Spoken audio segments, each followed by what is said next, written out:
Hey everyone, and welcome to the very last episode in this series of Behind the Design, where I'm taking you through the Essence Smart Diffuser App and case study. This is part 7, and I'm going to be talking to you all about my case study, how I put it together, what I included, how I made it flow really nicely, and yeah, I'm really excited to dive right in. But before I do that, I just want to say if you've missed any of the previous 6 episodes, definitely go back and watch them if you're interested. And also, you can check out the case study that I'm going to be going through on Behance, and the link will be in the description. So with that stuff out of the way, let's get into it. So when it comes to putting together a case study, in my opinion, the most important thing to do first is to think about who you're going to be appealing to with this case study. So probably if you're going to be putting it into your portfolio, you're probably going to be appealing to other companies or hiring managers or companies that are going to be hiring you in any sort of way, whether it's freelance or whether you're trying to get a more full-time gig on a design team. And so with that in mind, it's really important to outline your process in a way that will make sense to those people and in a way that will make them think that you know what you're doing and that you have this repeatable process that you can go through that is flexible, so it works for a lot of different types of projects. And yeah, basically just think about your goals, what types of work you want to be doing, who you want to be hired by, who you want to appeal to, and make sure that as you're putting together this case study that it speaks directly to them. So with that in mind, I came up with an outline for all of the sections that I wanted to include.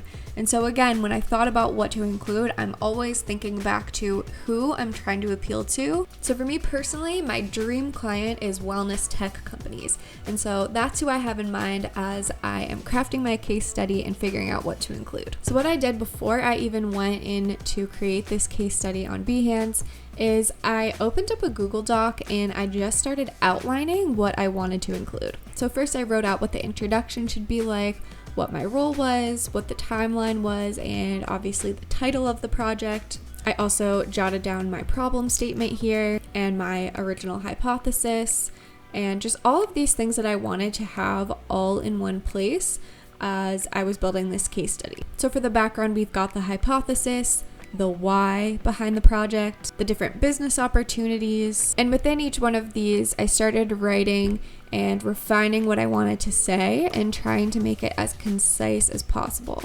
So before we even finish my outline, that's my first tip here is while you're doing this outline, kind of think of it as a writing project. Just as much as you're trying to communicate with the visuals of your project, you also want to communicate verbally and have those two things work together. So you don't want to include too much words so that someone is too overwhelmed to actually read it, but you also want to include enough words that they have context and they really understand the idea behind your project and how much you've thought about it and the implications of it. Okay, so hopping back in here, the next section I have is research, where I've included the survey results that I've gathered, information about the user interviews I did, so pretty much who I interviewed, the questions I asked, and that kind of thing. Then I moved on to the insights that I got from that research, so my main learnings, as well as some really great quotes, the empathy map that I put together after those interviews. And next we really get into the app itself. So this is the concept.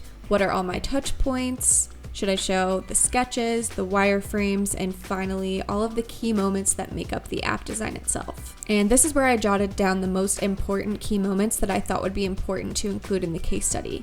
So of course I didn't want to include every single screen because that might be a little much, but I did want to include all of the most important interactions and things that showed what the app can do, why it's valuable, why it's important for both a business standpoint as well as a customer standpoint. So I decided on the moments of setting up your diffuser, creating your first ritual, editing a ritual, diffusing an oil outside of a ritual, and checking out how your rituals have been benefiting you personally. Next, I outlined what I wanted to include in the visual systems section, so I knew I wanted to just outline the fonts and colors and icons used. Next, I outlined all about my testing, so what kinds of interactions did I test and what learnings came out of that. And lastly, the outcome, which is kind of like the final solution and conclusion. So I just pretty much came up with a sentence about the deliverables, as well as a summary of the project and its main benefits. And then of course, I included a thank you section with my social media and stuff at the end, so I wouldn't forget to include that.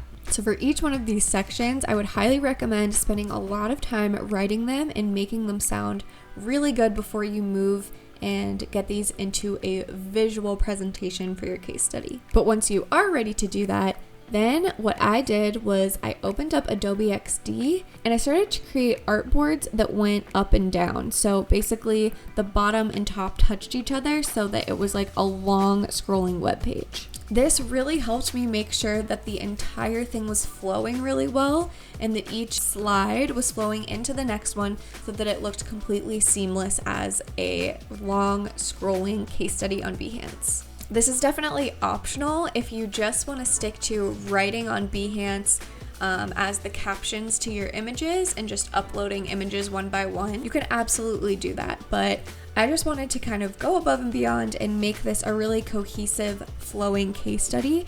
And so if you want to do that, I highly recommend designing it out in XD.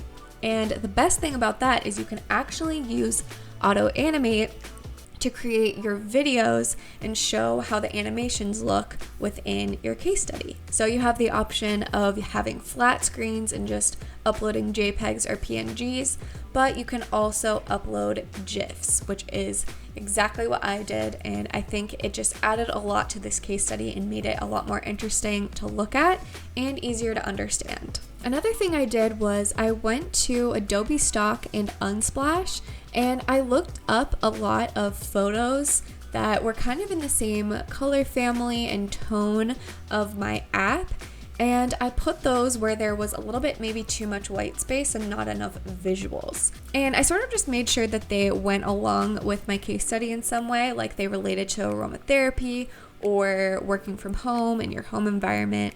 And so this just really helped the case study to look complete and visually interesting. Another thing that I think goes a long way is visually representing your data. So I didn't have tons and tons of data, but the data that I did want to include according to my outline, I figured out a way to design it in a visual way. So I used a couple pie charts and this bar graph as well to talk about the people that I surveyed for my research. I also used this method to show the diversity of the people I interviewed, and particularly for me, that diversity was in who they live with in their home environment.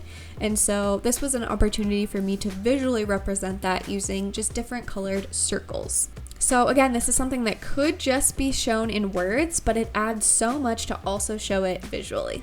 And the last thing I want to call out is that the way that I made this look so seamless was that I overlapped elements from one artboard to the next. So as you can see here, I have a green background that's kind of flowing into this wobbly shape that extends onto the next artboard.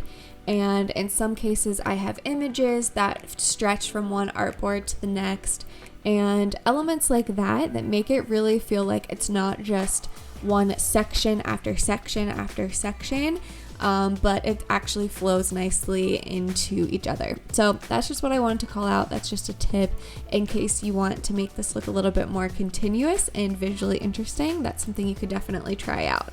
Alright guys, that's all I have for this episode and for this series. I had so much fun making it for you, and I really hope you enjoyed seeing the behind the scenes of this project.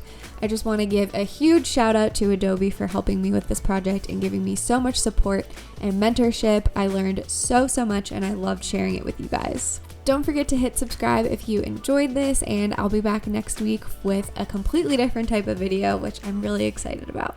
So I'll see you guys real soon, and thanks again for watching. Bye!